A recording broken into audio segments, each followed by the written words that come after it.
Bhagavad Gita, Chapter 9, verses 1 to 6. Please note English translation is given in the end. Bhagavad Gita, Chapter 9, verse 1. Shri Bhagwan Uvach. Idam tu te guhyatman pravakshamyansueve. ज्ञान विज्ञान सहित यज्ञात्वा मोक्ष से शुभात। देवी केवल योगस्थ व्यक्ति से ही संवाद कर सकती है, जो उतनी ही शुद्ध और स्थिर होता है जितनी वह स्वयं है। भगवान श्री कृष्ण के अवतार के माध्यम से वह कहती हैं, क्योंकि तुम हर प्रकार की बुराई और द्वेष से मुक्त हो, इसलिए मैं अब तुम्हें वह परम गुप्त ज्ञान बताने जा रही हूँ, जो बहुत गहरा है और सामान्य समझ से परे है। देवी कहती है कि वह केवल ज्ञान ही नहीं देंगी, बल्कि उसे समझने, सीखने और जीवन में अपनाने की बुद्धि भी प्रदान करेगी। वह हमेशा ब्रह्म ज्ञान, जो सर्वोच्च ज्ञान है, उसके साथ साथ उसे सही रूप से समझने और बिना भूले उपयोग करने की बुद्धि भी देती है। जैसे मस्तिष्क हमें सोचने और याद रखने में मदद करता है, वैसे ही देवी, जो शरीर और मस्तिष्क रूपी अंग के रूप में कार्य करती हैं, ये सुनिश्चित करती है कि यह ज्ञान तुम्हारे साथ बना रहे और जब जहां जरूरत हो, तुम्हें याद आए। जब ये ज्ञान पूरी तरह से समझ लिया जाता है, तब यह व्यक्ति को नकारात्मक विचारों, पाप कर्मों, दुर्भाग्य, भावनात्मक पीड़ा और भ्रम से मुक्त कर देता है। देवी की शिक्षाओं का पालन करके मनुष्य मोक्ष यानी जन्म और मृत्यु के चक्र से मुक्ति प्राप्त कर सकता है। ये श्लोक भगवान श्री कृष्ण द्वारा ब्रह्मांड के सर्वोच्च आध्यात्मिक ज्ञान को देने की तैयारी का आधार रखता है। शब्द गुह्यत्मन का अर्थ है परम गुप्त, ऐसा ज्ञान जो बहुत ही छिपा हुआ होता है और आसानी से प्राप्त नहीं होता। यह ऐसा आध्यात्मिक ज्ञान है जो केवल उन लोगों के लिए है जो निर्मल हृदय वाले, ईर्ष्या से मुक्त और खुले विचारों वाले होते हैं।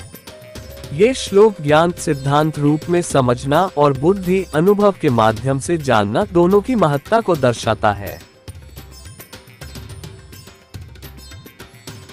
इन दोनों के मेल से ही व्यक्ति को मोक्ष यानी आध्यात्मिक मुक्ति मिलती है, जो अर्जुन को दुख, भ्रम और सांसारिक बंधनों से मुक्त करेगी। श्री कृष्ण अर्जुन को आश्वासन देते हैं कि इस गहरे ज्ञान को समझने से वह जन्म और मृत्यु के चक्र से ऊपर उठ जाएगा और हर प्रकार की नकारात्मकता और दुर्भाग्य से मुक्त हो जाएगा। इस श्लोक में भगवान श्री कृष्ण अर्जुन को इस उच्चतम ज्ञान और बुद्धि को प्राप्त करने के लिए तैयार कर रहे हैं, जो उसे आध्यात्मिक मुक्ति की ओर ले जाएगा। वह बताते हैं कि यह ज्ञान गुप्त है और केवल उन्हीं को दिया जाता है जो द्वेष, ईर्ष्या और बुरी भावना से मुक्त होते हैं। ये ज्ञान अर्जुन को न केवल सही समझ देगा, बल्कि उसे हर कठिनाई से ऊपर उठाकर अंतिम मुक्ति दिलाने में भी मदद करेगा। English translation. Bhagavad Gita, chapter 9, verse 1। Shri Bhagavan उवाच। इदं तु ते गुह्यत्मन् प्रवक्ष्याम्यंसुएवे। ज्ञान विज्ञान सहित यज्ञात्वा मोक्ष से शुभात। The goddess can communicate only with a yogastha person, someone who is as pure and steady as she is. Using the avatar of Lord Shri Krishna, she says, because you are free from all kinds of evil and malice, I shall now reveal to you the most secret knowledge, which is deeper and beyond ordinary understanding. The goddess says that she will give not only knowledge but also the wisdom needed to understand it, learn it, and apply it in daily life. She always gives Brahma Gyan, the highest knowledge, along with the wisdom to truly understand and use it without forgetting. Just as the brain helps us think and remember, the goddess, being the body and the organ called brain, ensures that this knowledge stays with you and comes to mind whenever and wherever it is needed. When this knowledge is fully understood, it frees a person from negative thoughts, sinful actions, misfortune, emotional suffering, and confusion. By following her teachings, one can attain moksha, freedom from the cycle of birth and death. This shlok sets the foundation for Lord Krishna to share the highest spiritual knowledge of the universe. The word Guhyatamam means most secret, a type of knowledge that is deeply hidden and not easily available. It represents spiritual wisdom meant only for those who are pure-hearted, free from jealousy, and open-minded. This shlok highlights the importance of both knowledge, theoretical understanding, and wisdom, real-life experience. Together, they lead to spiritual freedom or moksha, which will release Arjuna from suffering, confusion, and attachment to the material world. Krishna assures Arjuna that by understanding this deep wisdom, he will rise above the cycle of birth and death and be free from all negativity and misfortune. In this verse, Lord Krishna is preparing Arjuna to receive this supreme knowledge and wisdom, which will lead him to liberation. He explains that this knowledge is secret and is given only to those who are without hatred, envy, or ill intentions. This knowledge will not only give Arjuna clarity but will also help him overcome all difficulties and attain final liberation. Bhagavad Gita, Chapter 9, Verse 2. राजविद्या राजगुह्यम पवित्रमिदमुत्तमम् प्रत्यक्षावगम धर्म्यम सुसुख कर्तुमव्ययम्। ये ज्ञान सबसे ऊंचा है, सभी विज्ञानों का राजा है और सभी रहस्यों में सबसे बड़ा है। ये शुद्ध, सर्वोच्च है और इसे सीधे अनुभव किया जा सकता है। यह शाश्वत है और श्रद्धा और आनंद के साथ आसानी से अपनाया जा सकता है। इस श्लोक में देवी भगवान श्री कृष्ण के माध्यम से ये समझाती है कि जो ज्ञान वह दे रही है वह सबसे शक्तिशाली और पवित्र है। ये केवल सिद्धांत नहीं है, इसे सीधे अनुभव किया जा सकता है, जिससे इसे अपनाना आसान और आनंददायक बन जाता है। ये व्यक्ति को धर्म के मार्ग पर ले जाता है। देवी केवल योगस्थ व्यक्ति से ही संवाद कर सकती है। जब कोई योगस्थ व्यक्ति योग की अवस्था में स्थिर हो जाता है, तब देवी और उस व्यक्ति की आत्मा एक शक्तिशाली एकता के रूप में कार्य करने लगती है। इसे अद्वैत कहते हैं, जहां देवी और उस व्यक्ति के बीच कोई भी अंतर नहीं रहता, चाहे वह विचारों का हो, स्वभाव का, चरित्र का या मत का। इसके बाद देवी उस व्यक्ति का मार्गदर्शन तब करती है जब भी आवश्यकता होती है। ऐसे व्यक्ति को सिद्धियां प्राप्त होती हैं, जो अलौकिक शक्तियां होती हैं। देवी केवल ज्ञान और बुद्धि ही नहीं देती, बल्कि जीवन की चुनौतियों में उस व्यक्ति का मार्गदर्शन करती है और उसे प्रशिक्षित भी करती है। जब वह आपकी गुरु, मार्गदर्शक और साथी बन जाती है, तो इस ज्ञान को समझना और अपने विचारों और कर्मों में उतारना बहुत आसान हो जाता है। ऐसा व्यक्ति हमेशा धर्म के मार्ग पर बना रहता है और पापों से अछूता रहता है। देवी ऐसे व्यक्ति का उपयोग धर्म की पुनर्स्थापना के लिए करती है, विशेष रूप से तब जब ब्रह्म ज्ञान खो गया हो या विकृत हो गया हो। ये ब्रह्म ज्ञान पृथ्वी पर उपलब्ध सभी ज्ञानों में सबसे उच्च है। यह अत्यंत गुप्त है क्योंकि केवल कुछ ही लोग इसे जानते हैं और वास्तव में उस पर विश्वास करते हैं। देवी पहले ही कह चुकी हैं कि केवल वे ही इसे समझ सकते हैं जो ईश्वर में गहरा विश्वास रखते हैं। यदि बहुत से लोग इसे दूसरों से सुनते भी हैं, लेकिन जब तक वे उस पर विश्वास नहीं करते, तब तक यह ऐसा ही है जैसे उन्होंने कभी जाना ही नहीं। ये ज्ञान दिव्य है क्योंकि यह सीधे एक दिव्य स्रोत से आता है।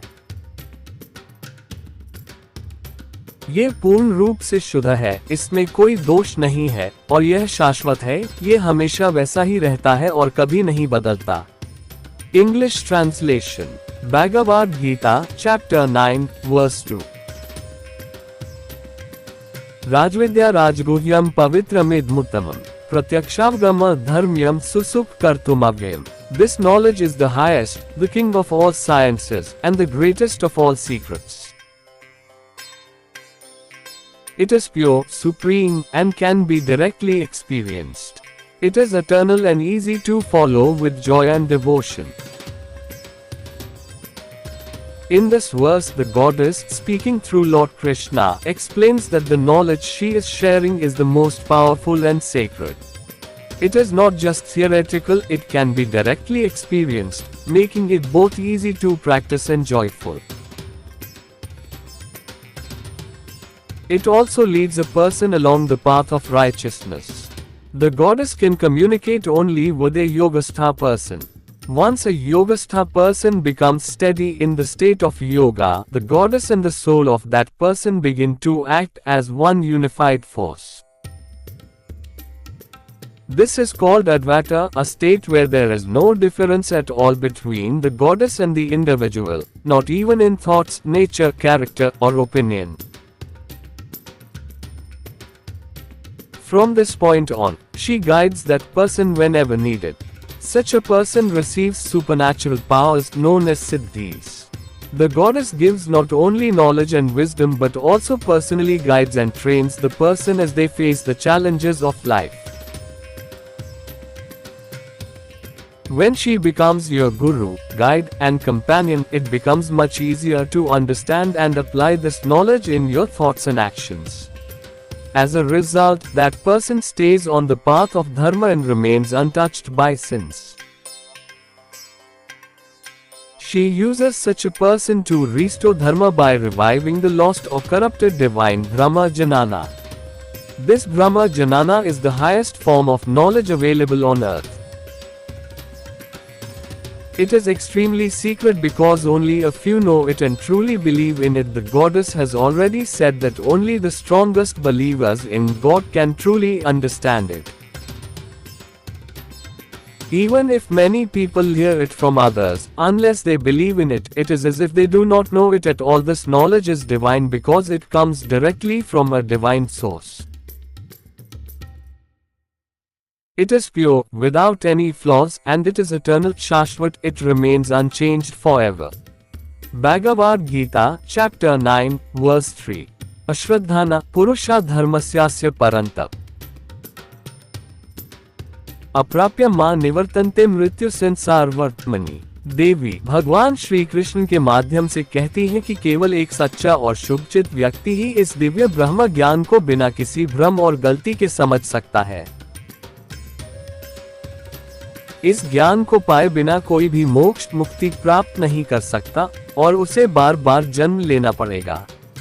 इस ज्ञान के बिना कोई भी माया भ्रम से बाहर नहीं निकल सकता।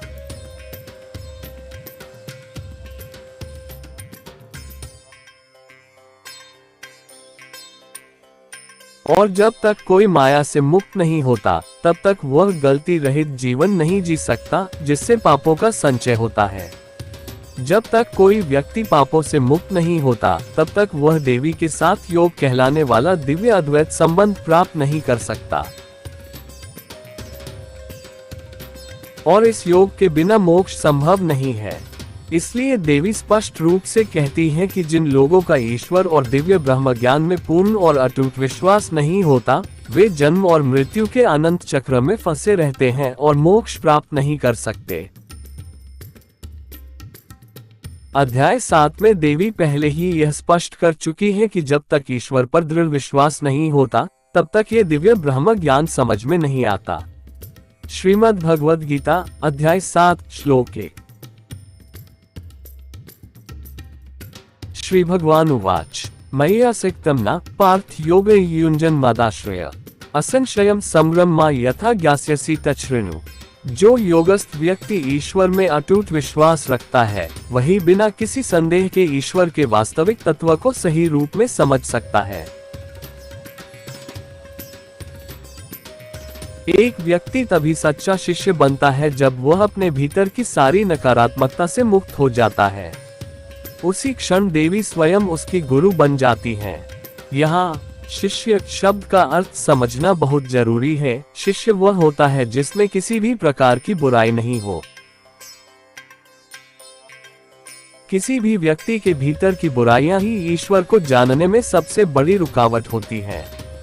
पृथ्वी पर ब्रह्म ज्ञान प्राप्त करने का स्वाभाविक तरीका यही है कि आप अपने अंदर की दिव्य ज्ञान की धारा को स्वतः बहने दें। देवी, जो आपके शरीर की भी आंतरिक शक्ति है, धरती पर मौजूद ज्ञान और आध्यात्मिक शक्तियों का एकमात्र सच्चा स्रोत है। उन्हीं से ज्ञान प्राप्त करना सबसे प्राकृतिक और भरोसेमंद तरीका है। जब कोई व्यक्ति एक शुद्ध शिष्य बन जाता है तो देवी स्वयं उसकी गुरु और मार्गदर्शक बन जाती है। English translation. Bhagavad Gita chapter 9 verse 3। अश्रद्धाना पुरुषा धर्मस्यास्य परन्तप अप्राप्य मा निवर्तन्ते मृत्यु संसारवर्त्मनि। The goddess, speaking through Lord Shri Krishna, says that only a truly good person can understand this divine Brahma Jnana without confusion or mistakes. Without receiving this knowledge, no one can attain moksha liberation, and they will be forced to take birth again and again. Without this knowledge, one cannot escape Maya illusion. Without escaping Maya, it is impossible to live a life free from mistakes, which leads to the accumulation of sins. Unless a person becomes free from sin, they cannot achieve the divine union Advaita known as yoga with the goddess. And without this union, moksha is not possible. That is why the goddess clearly says that those who do not have firm and complete faith in God and in the divine Brahma Jnana will remain trapped in the endless cycle of birth and death and will not attain liberation. In chapter 7, the goddess already explained that without strong faith in God, one cannot understand this sacred Brahma Jnana. Bhagavad Gita, chapter 7, verse 1. Shri Bhagavan उवाच मय्यासक्तं न पार्थ योगे युञ्जन् मदाश्रय असंशयं संग्रम मा यथा ज्ञास्यसि तच्छृणु। A yogastha person who has unshakable faith in God can understand the true essence of the divine without any doubt or confusion. A person becomes a true disciple the moment they become free from all forms of inner negativity. At that moment, the goddess herself becomes their guru. It is important to understand the meaning of the word disciple. Here it means one who is free from all evil or negativity. The inner impurities of a person are the greatest barrier to knowing God. The natural way to receive Brahma Gyan on earth is to let the inner flow of divine knowledge awaken within. The goddess, who is also the inner essence of your body, is the only true source of divine knowledge and spiritual power on earth. Receiving knowledge from her is the most natural and trustworthy way. When one becomes a pure disciple, the goddess herself becomes their teacher and guide. Bhagavad Gita, chapter 9, verse 4. Maya tatamidam sarvam jagdavyaktamurtina मत्स्थानी सर्वभूतानि न चाहम तेष्वस्थित। मेरे द्वारा ही यह पूरा जीव में ब्रह्मांड हर जगह विद्यमान है। जीवन विभिन्न आकारों, रूपों और स्वरूपों में केवल देवी के कारण प्रकट होता है। वही हर जीवित प्राणी का शरीर है। प्रत्येक जीव का शरीर एक स्त्री रूपी पात्र है जिसमें आत्मा मृत्यु तक निवास करती है। देवी कहती है, सभी प्राणी मुझ में स्थित हैं। निराकार और अदृश्य आत्मा केवल शरीर में प्रवेश करने के बाद ही रूप और आकार लेकर प्रकट होती है। चूंकि हर जीव का शरीर स्त्री पात्र माना गया है, इसलिए संस्कृत में इसके लिए योनि शब्द का प्रयोग होता है। योनि शब्द स्त्री जन्नेन्द्रिय का भी सूचक है, जो जीवन की उत्पत्ति का प्रतीक है। ये स्वयं स्पष्ट करता है कि हर जीव का शरीर, चाहे वह पुरुष हो या स्त्री, मानव हो, पशु हो या वनस्पति, मूल रूप से स्त्री स्वरूप है, क्योंकि यह आत्मा के लिए एक पात्र है और जीवन के प्रकट होने का माध्यम है। वह देवी हर जगह, हर प्राणी के साथ उपस्थित है। प्रत्येक जीव उन्हीं के कारण अस्तित्व में है, लेकिन देवी का अस्तित्व दूसरों पर निर्भर नहीं है। वह शाश्वत, अपरिवर्तनीय और मृत्यु से परे हैं। वह किसी जन्म या प्रजनन से उत्पन्न नहीं हुई, बल्कि स्वयं से प्रकट हुई हैं। उन्हें किसी अन्य के कारण अस्तित्व नहीं मिला, बल्कि अन्य सभी उन्हीं के कारण हैं।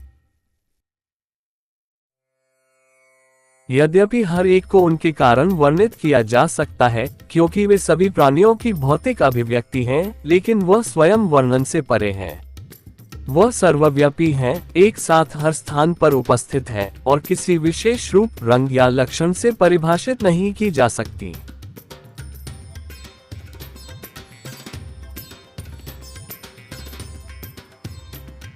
इसीलिए उन्हें अव्यक्ता कहा गया है, जो अप्रकट और अवर्णनीय है। श्वेताश्वतर उपनिषद के अनुसार एको देव सर्वभूतेषु गुह, सर्वव्यापी सर्वभूतांतरात्मा, कर्माध्यक्ष सर्वभूताधिवास। साक्षी चेता केवलो निर्गुणशिच। आत्मा सभी प्राणियों का भीतरी स्वरूप है, हर जीव में विराजमान है और सभी कर्मों का नियंता है। आत्मा शरीर और उसकी इंद्रियों का उपयोग जीवन जीने और कार्य करने के लिए करती है। इंद्रियों के माध्यम से सुख दुख का अनुभव आत्मा ही करती है, जबकि शरीर केवल एक उपकरण के रूप में कार्य करता है। शरीर केवल अनुभव का माध्यम है, स्वयं कोई अनुभव नहीं करता। ये शरीर, जो कि देवी का प्रकट रूप है, वही एक दिव्य सत्ता है जो सनातन और एकमात्र है, जो सभी प्राणियों में स्थित, सर्वव्यापक और अवर्णनीय है। उन्हें किसी विशेष आकार या गुण से परिभाषित नहीं किया जा सकता। वह स्वयं चेतना है, संपूर्ण ज्ञान की ज्ञाता, सर्वज्ञ, साक्षी और निर्गुण है, सभी गुणों और सीमाओं से परे। ये देवी के सर्वव्यापक स्वरूप को प्रकट करता है, जो हर स्थान पर और हर जीव में एक साथ उपस्थित है। English translation. Bhagavad Gita chapter 9 verse 4। मया ततमिदं सर्वं जगदव्यक्तमूर्तिना मत्स्थानि सर्वभूतानि न चाहम तेष्वस्थित। By me, this entire universe of living beings exists everywhere. Life appears in different sizes, forms and shapes only because of the goddess. She is the body of every living being. The body of each living creature is a feminine vessel in which the soul resides until death. She says, all beings exist in me, or are situated in me. The formless and invisible soul takes shape, form, and becomes visible only after entering the body. Since the body of every living being is considered a female vessel, the Sanskrit word yoni is used to describe it. The word yoni also refers to the female reproductive organ, symbolizing the source of womb from which life emerges. This itself explains that the body of every living being, whether male or female, human, animal, or even plant, is essentially female in nature, as it serves as a vessel for the soul and a medium through which life manifests. She is present everywhere, with everyone. Every living being exists because of her. But she does not exist because of others. She is eternal, unchanging, and beyond death. She is not born from reproduction, she came into existence by herself. She does not depend on others for her existence, but others exist because of her. Even though everyone can be described because of her, since she is the physical manifestation of all beings, she herself remains beyond description. Being omnipresent, she exists everywhere at once and cannot be defined by any specific physical characteristics like color or shape. That is why she is called Avyakta, the unmanifest or the indescribable one. According to Shvetashvatar Upanishad, Eko Deva Sarvabhuteshu Guh, Sarvavyapi Sarvabhutantaratma, Karmadyaksha Sarvabhutadhivasa, Sakshi Cheta Kevlo Nirgunshich. The soul is the inner self of all beings, the indweller in every living creature, and the overseer of all actions karma. It uses the body and its organs as tools to live and function in the world. It is the soul that experiences pleasure and pain through the sensory organs, while the body acts only as an instrument. The body facilitates experience, but it does not experience anything on its own. The body, which is a manifestation of the goddess, is the one divine being, eternal and singular, who is present in all beings, all-pervading and omnipresent, yet beyond description. She cannot be defined by any particular shape or characteristic.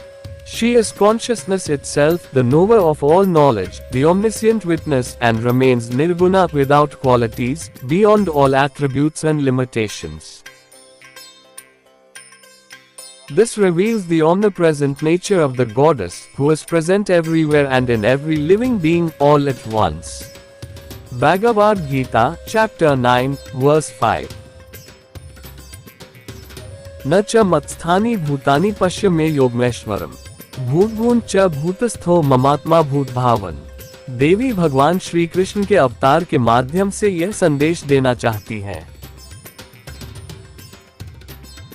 हालांकि सभी जीव मेरे कारण ही अस्तित्व में हैं, और मैं उनके साथ निवास करती हूँ, क्योंकि मैं उन्हें शरीर भी देती हूँ, और जब तक वे जीवित रहते हैं उनका शरीर के अंग भी बनकर रहती हूँ, फिर भी वे मेरी वास्तविक प्रकृति को नहीं समझते।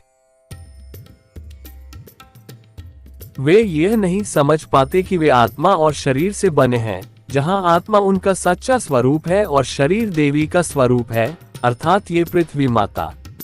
वे यह नहीं देख पाते कि मैं ही सभी जीवों का पालन पोषण करती हूँ। माया के प्रभाव में आकर वे मुझे पहचान नहीं पाते कि मैं ही सर्वोच्च शासक हूँ, पृथ्वी पर समस्त ज्ञान, शक्ति और दिव्यता का स्रोत हूँ। वे मेरे सच्चे स्वरूप को नहीं पहचानते। मैं सभी का सृष्टिकर्ता हूँ और सबके भीतर मौजूद हूँ, फिर भी वे यह नहीं जान पाते कि मैं वास्तव में कौन हूँ। इस अज्ञानता के कारण लोग देवी के साथ होने वाले सर्वोच्च योग के वास्तविक महत्व को नहीं समझ पाते। लेकिन जब कोई योग में पूरी तरह स्थिर हो जाता है और अद्वैत की अवस्था को प्राप्त कर लेता है, तब देवी उसकी शक्ति और ज्ञान का स्रोत बन जाती है। English translation. Bhagavad Gita chapter 9 verse 5। न च मत्स्थानि भूतानि पश्य मे योगमेश्वरम भूतभून च भूतस्थो ममात्मा भूत भावन।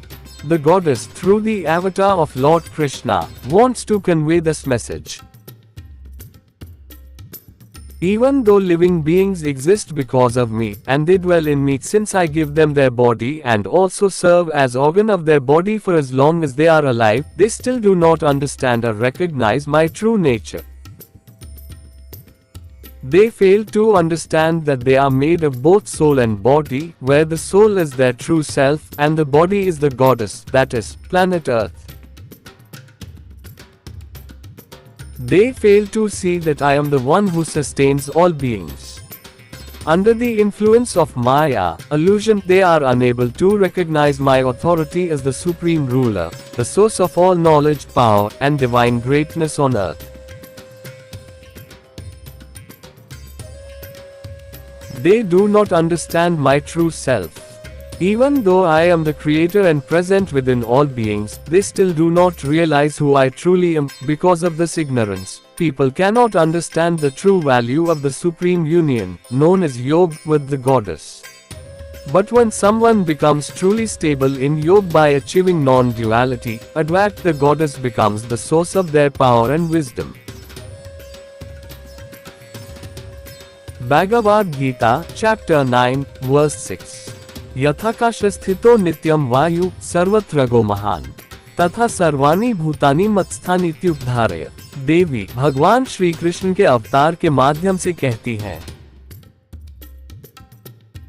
इस बात को अच्छी तरह समझ लो, जैसे दिव्य और श्रेष्ठ वायु हर जगह चलती है और पृथ्वी पर हर स्थान और आकाश में हर समय विद्यमान रहती है, उसी तरह देवी भी पृथ्वी पर एक साथ हर जगह उपस्थित है, क्योंकि सभी जीव उनके भीतर ही स्थित हैं।